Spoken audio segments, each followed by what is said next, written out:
Afortunadamente, cada día que pasa es un día menos que falta para las benditas elecciones y el cambio de gobierno.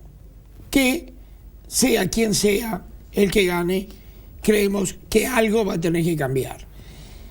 Pero para ayudar a discernir a nuestros televidentes, hoy vamos a pasar la segunda parte de un video que pasamos la semana pasada sobre en qué calidad de vida quiere vivir.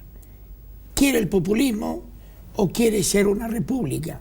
¿Quiere ser un habitante o quiere ser un ciudadano?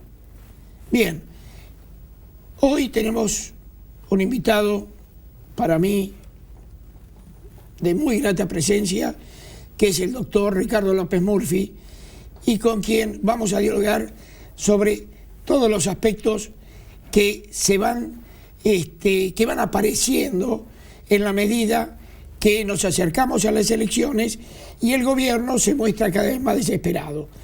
Vemos el pequeño documental y ya estamos con el doctor López Murphy.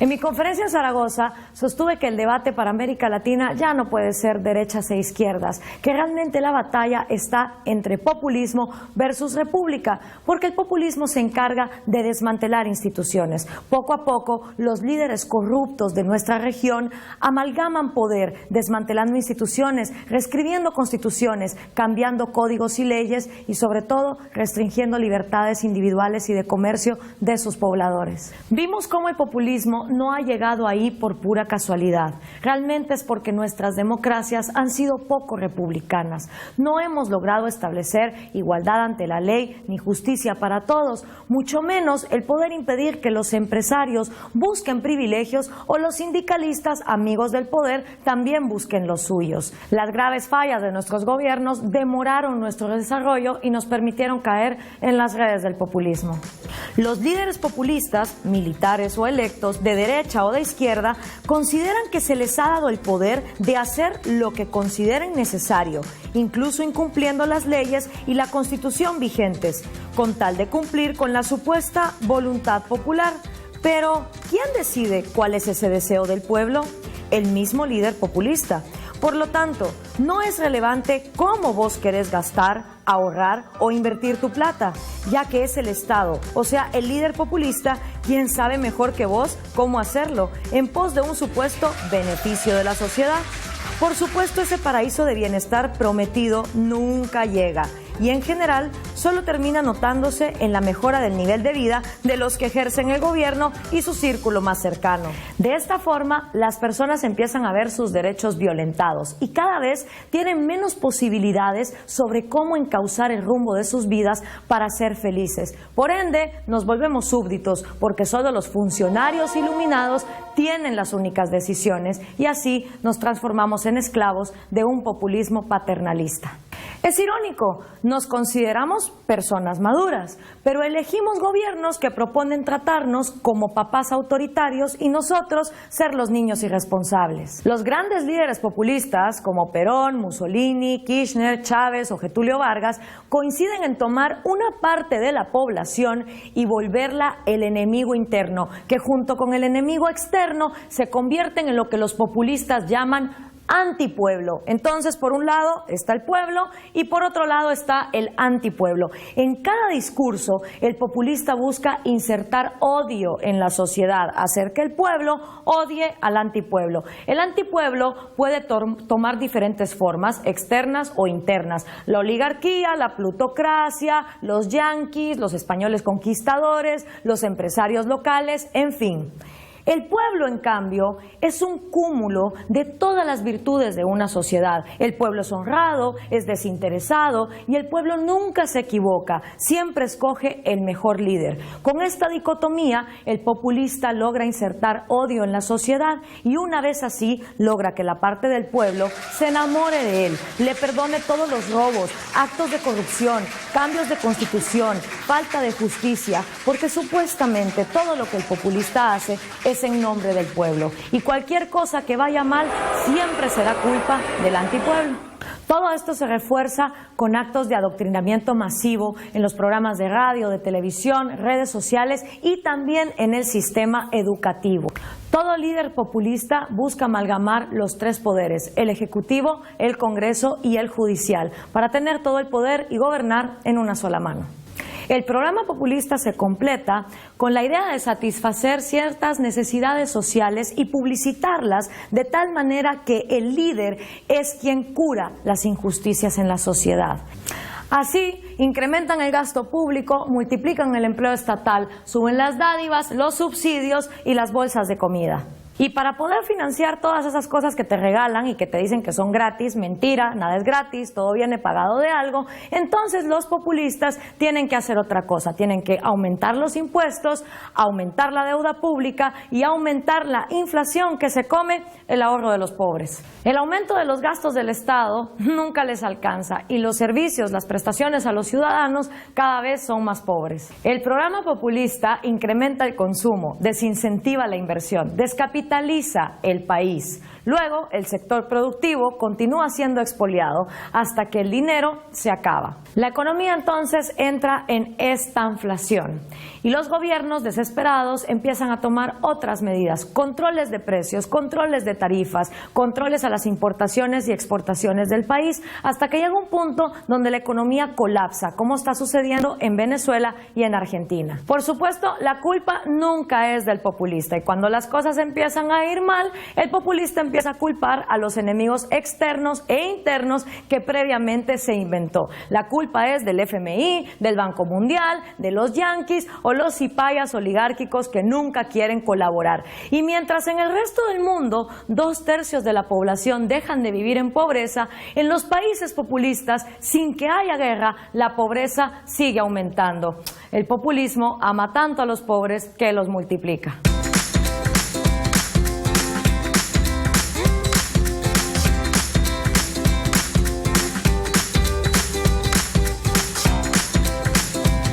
Gracias, doctor Rodolfo Mussi, por acompañarnos hoy. ¿Qué le pareció este documental? Una muy buena forma de poner el problema que sufre Latinoamérica. De una forma muy pedagógica, muy accesible, inteligente para generar interés, o sea, y poder entender la mecánica de lo que no solo en Argentina, sino en varios países de Latinoamérica se está sufriendo, ¿no? En 6 minutos y algunos segundos, se pudo resumir lo que economistas les lleva horas y horas para poderlo hacer entender. Me pareció tan didáctico. Es verdad. Que es, digamos que es casi un servicio que le estamos brindando al televidente para simplemente razonar en qué tipo de sociedad quiere vivir. Hola, Marcela. Hola, ¿cómo está, Richard? Y como decía el doctor, ¿no? Estos populismos se ven en Latinoamérica porque son desgracias que ya terminaron en Europa. El falangismo, el fascismo, el nacionalsocialismo, todos populismos murieron. Todavía están en estos lugares, ¿no? Mi amigo José Ignacio García Hamilton me decía que no hay un solo caso de populismo que terminara bien. No, eso es verdad. Y yo ahí le pondría el ejemplo que a mí me parece el más llamativo de todos, que es el de Venezuela, ¿no? ¿Por qué? Porque probablemente el país por recursos más rico de Latinoamérica sea Venezuela. O sea, lograr a gente que es riquísima en términos de sus stocks de capital, vivir como africanos pobres ha sido una hazaña casi es difícil explicarse cómo pudieron. Y lograron empobrecer a un país rico, con lo cual es un... Y la están pasando mal, muy mal. Muy mal, y además sin perspectiva, porque eso es lo más grave, no es que usted simplemente tiene una crisis, una adversidad, sino que a menos que cambie el sistema, eso no se puede arreglar. O sea, se va a arreglar cuando cambie el sistema. Porque el sistema está armado de una manera que hace imposible la producción, que hace imposible el funcionamiento racional. Yo hace muchos años atrás, todavía la situación no era tan crítica en Venezuela, acompañé a un sociólogo y un economista venezolano en unas conferencias en Europa, y lo que ellos señalaban era el imperio de la irracionalidad, que es una dimensión, yo diría, casi más tropical del populismo. Porque en otros populismos que uno conoce, esa irracionalidad no es clara, no hay todos los vicios del populismo, pero no hay irracionalidades como hay en Venezuela. En Venezuela hay cosas que son de una irracionalidad extrema. Imagínese un tipo de cambio que es una cienava parte. Eso a nadie sensato se le puede ocurrir que eso puede funcionar. 3 días de trabajo para comprar $1. Bueno, ahí está el empobrecimiento, ¿no? La descapitalización. En el caso de Venezuela, de partida, ellos, alguna vez yo haciendo discusiones en Argentina, yo calculé que cada venezolano tenía alrededor de $1,5 millones de capital. Vivir pobremente teniendo $1,5 millones de capital es difícil, es un país inmensamente rico.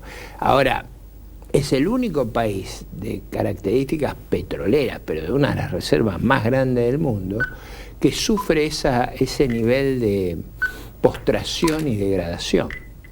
Ahora, ¿por qué hay gente que mira con simpatía, con elogios a un régimen que ha degradado tanto la situación de Venezuela? Es para mí quizá lo más incomprensible que he vivido, y llevo muchos años de vida. Yo creo que Maduro es tan incapaz y tan inútil que quienes lo van a terminar colgando es el mismo ejército que hoy lo está apoyando. Sí, ahí la explicación de por qué han sobrevivido es básicamente porque el régimen, el partido del régimen, nos guste o no nos guste, se han vuelto las Fuerzas Armadas. Entonces es un gobierno donde el núcleo del poder son los servicios militares y de inteligencia y de seguridad, y lógicamente la especulación en todos ellos, hoy ellos saben que va muy mal la cosa, el problema es que no saben cómo salir, no saben cómo evitar las consecuencias. Quisieran tener impunidad para salir, y eso no es sencillo que se la y se los garantice, ¿no? En los supermercados se agarran a trompadas por un sachet de leche, por un pedazo de carne. Bueno, es una economía que está bajo un racionamiento extremo, piense usted lo que es estar enfermo en Venezuela. Doctor, recibí un mail de Venezuela donde mostraban a una chica que en el supermercado le niegan alimentos porque le faltan los brazos y no puede poner la impresión digital por haber... Bueno, fíjese al nivel que hemos llegado. La impresión digital se usa para conseguir alimentos, es como una cárcel. Sí, sí. Y a la pobre chica, como le faltan los 2 brazos, porque nació discapacitada, le niegan la venta. Dice que ella no puede comprar. Es un sistema muy similar al de Argentina, donde sobran las trabas, los corsets. Sí, nosotros no hemos llegado a esos extremos, porque si usted quiere, el régimen acá no controla de la manera que allá controla Fuerzas Armadas y Fuerzas de Seguridad. Es decir, por distintas razones históricas ellos no han tenido esa afinidad. Yo no creo que no nos controlen. A mí me parece, doctor, que... No las controlan en el sentido de poder usarlas como el núcleo del régimen. Ellos, acá lo que usan como núcleo del régimen son, si usted quiere, el aparato administrativo del Estado. El gran elemento de cohesión del régimen es el presupuesto, el manejo del presupuesto, el manejo de las cajas, y toda una burocracia partidaria que está armada como funcionario del Estado. Es decir, la forma de acceder hoy a ser funcionario del Estado es convertirse en miembro de alguna de las agrupaciones juveniles del partido del régimen. Acá si no es de la cámpora, no tiene ninguna posibilidad. Ese yo diría que es un punto esencial. Las Fuerzas Armadas hoy están por comodidad y porque forman parte de todo este acto de corrupción. Pero en el momento que vea que eso se puede debilitar, porque ya no da más. Bueno, eso está muy debilitado. Por ejemplo, yo como todos tenemos una incógnita muy grande de cómo van a ser las elecciones en Venezuela. Uno sabe que la oposición está ganando 2-1, mínimo. Yo creo que es más todavía la diferencia. El régimen, ¿qué es lo que ha estado haciendo? Ha estado prohibiendo a través de artilugio administrativo que los candidatos de la oposición se puedan presentar a elecciones. Es como si usted acá impugnara a todos los candidatos de la oposición y de esa manera aspiran a bloquear la capacidad de competencia de la oposición. Eso no les ha dado resultado en muchos lados, porque a veces al alcalde que pone preso gana la elección la esposa del alcalde. Digo, pero en alguna medida creo que el episodio más escandaloso, que es la comidilla de la prensa mundial, es el intento de vetar a Marina Corino Machado, o sea, que es una de las figuras emblemáticas de la resistencia, y le han inventado ahí que no declaró un plan social, una de esas cosas disparatadas. Es un ticket de $9. Pues una cosa disparatada, pero digo, el punto es evitar que las voces rebeldes se puedan expresar. A López lo tienen preso, eso lo haga preso. Acá a Marina Corino Machado proscripta. Entonces, a ese régimen, usted cuando empieza a hacer esas cosas que ya no tiene más resto. Doctor, yo veo que nos estamos acercando a las elecciones y el gobierno se muestra cada vez más preocupado y más desesperado. Es por todos conocido que el juez Bonadío no fueron allanamientos, se presentaron y pidieron documentación de todo el grupo OTESUR. Documentación, perdón, contable, ¿no? Contable. Hoy todo el gobierno está desesperado para ver cómo se lo voltea a Bonadío, pero desembosadamente, ya no con artilugios, tratando de pasar desapercibidos. Tan desesperados que ya lo hacen con la luz prendida. Pero al revés, ahí yo creo que lo que más ayudaría al propio gobierno sería ser transparente en ese caso. Claro, digo, pero puede. Bueno, pero digo, en la medida que ellos actúen con más transparencia, me parece que el tema no produce las consecuencias de lo que usted menciona. En la medida que todo el mundo crea que ese es un tema de vida o muerte para el gobierno, de lo único que nos vamos a ocupar todo es ver qué pasa en ese caso. Si ellos actuaran con cierta liberalidad, los hechos están, los hechos ocurrieron. Lo que pasa es que Cristina es una mujer muy vehemente y por más que le expliquen y le digan que hay que ser cautos, en su ser está el no, el ir a pelear, así sea contra los molinos de viento. Eso, yo creo que esas cosas no los ayudan, ¿no? Digo, a ver,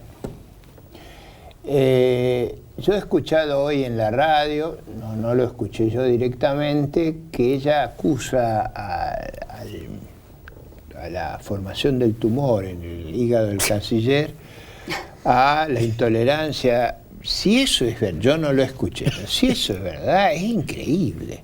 Ahora digo, esas cosas no los ayudan. Es decir, yo por ejemplo estoy aguardando las elecciones en la provincia de Buenos Aires. La elección en la provincia de Buenos Aires, si prevalece una de las dos fórmulas internas, le quita votos a Scioli de una manera importante. Y todos lo sabemos nosotros, lo saben ellos. Yo creo que esos son errores. Como yo soy opositor, yo diría, ojalá sigan cometiendo esos errores. El pensamiento de Cristina es muy errático. En realidad, el elegir a estos candidatos ha sido consolidar un reducto para ella, para el futuro. Sí, es verdad que el plan de ella, que yo creo que era más inteligente de lo que terminó ocurriendo, era ponerlo a randazo en la provincia. Y ellos lograban unificar toda su fuerza y yo diría nos guste o no, era un ticket poderoso. creo que la negativa de Randazzo les ha creado un problema, porque además usted observe lo que es ese debate. Cuando no se tratan de narcotraficantes, se tratan de delitos. Es una cosa, no son los opositores, son ellos. Entre ellos mismos. Es una cosa dramática las descalificaciones que Perdón, se cruzan. yo diría que es inadmisible a esta altura de la Soirée que tengamos candidatos del nivel de Aníbal Fernández. A mí como argentina me da mucho Bueno, vergüenza. usted sabe que dicen que en las tiendas de la oposición hay muchos que están deseando que sea él. Por supuesto, claro. Claro, Claro, obviamente. hay gente en la oposición que va a ir a votar a la primaria del Frente para la Victoria a ver si sale Aníbal. Doctor, No, digo, eso hay un elemento de rechazo en la sociedad que, si se explota bien, genera un voto muy contrario al gobierno. Entonces, usted viendo esa primaria, yo ahí la entiendo a Cristina. Ella había armado bien en la mesa de arena el cronograma, salió mal porque Randazzo le dijo que no, pero ese era un esquema que evitaba este problema que ahora estamos viendo cómo se está desarrollando. pero todavía queda el andamiaje que ella hizo en el Congreso, para el Congreso de la Nación. No. Donde ahí va a tener realmente poder. Yo le diría, no ha habido gobierno que construyó tamaño aparato para el día después. Nunca tuvimos en nuestra Siniestro historia aparato, diría. Bueno, está bien, pero ¿No? nadie construyó un aparato de esta envergadura para condicionar al gobierno que lo suceda, sea propio o sea opositor. Desde su óptica, ¿Macri quiere ganar la presidencia de la Nación o está dudoso por todas las bombas que le han dejado en el camino que tiene que transitar?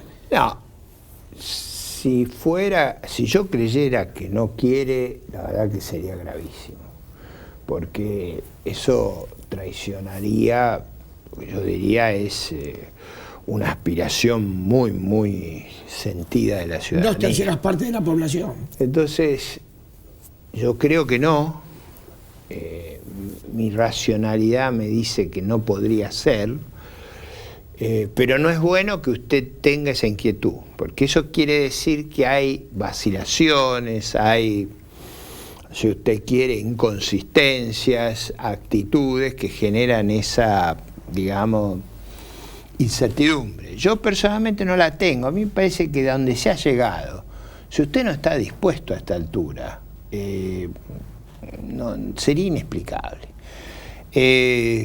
Yo no creo eso. Yo creo que están batallando para ganar la elección, a veces con desaciertos. Por ejemplo, yo creo que fue un gran desacierto haber comentado que sería importante en la ciudad reproducir el balotaje nacional. Yo creo que al revés, lo que hay que hacer es traer a la nación el balotaje que hay en la ciudad de Buenos Aires, porque ese que tenemos nosotros con 40 más 10 o 40 menos 10 o 45, es un disparate eso. Entonces, yo creo que hay veces que se dicen las cosas sin ver las consecuencias que tienen, pero si usted quiere, yo confío y creo que están empeñados en lograr derrotar al gobierno. Después, si la población va a votar o no, es otra línea de otro costal. Yo no percibo una vocación de rehuir esa responsabilidad, no la percibo.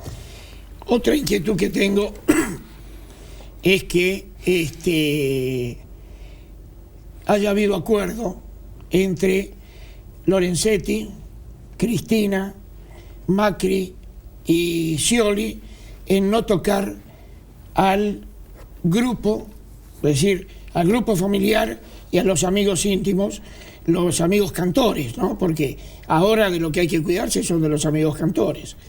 Y temo que hayan hecho algún acuerdo con Lorenzetti, que espero estar tan equivocado como quisiera estar equivocado con lo de Macri, ¿no? A mí me cuesta creer que se pueda negociar un pacto de impunidad. Yo no me parece que la dinámica de la opinión pública, si usted quiere, las actitudes de las personas, los intereses de las personas, van a ser imposible eso, porque el enojo que tiene mucha gente haría muy difícil que usted los logre encauzar en una actitud de fomentar impunidades. No lo veo. Además es una mesa tripartita, ¿verdad? No lo veo. Hay un acuerdo de 3 fuerzas políticas. Sí, yo no lo veo. Muy comprometidas con la moral. Y yo no lo veo. Yo creo que eso no va a funcionar. Me parece que va a haber un reclamo muy fuerte sobre lo que ocurrió en estos años. Mientras Massa va al frente y dice que quiere meter a todos presos, los corruptos y demás, cuando el otro día en un programa de televisión le preguntan a Macri, Macri, ¿qué haría usted con respecto a los delitos de corrupción y demás? Dijo, bueno, lo que nosotros vamos a hacer es educar con el ejemplo. Eso y decir, no vamos a, o por lo menos, si fue una de compromiso. A ver. Pero doctor, vamos a un corte y enseguida seguimos.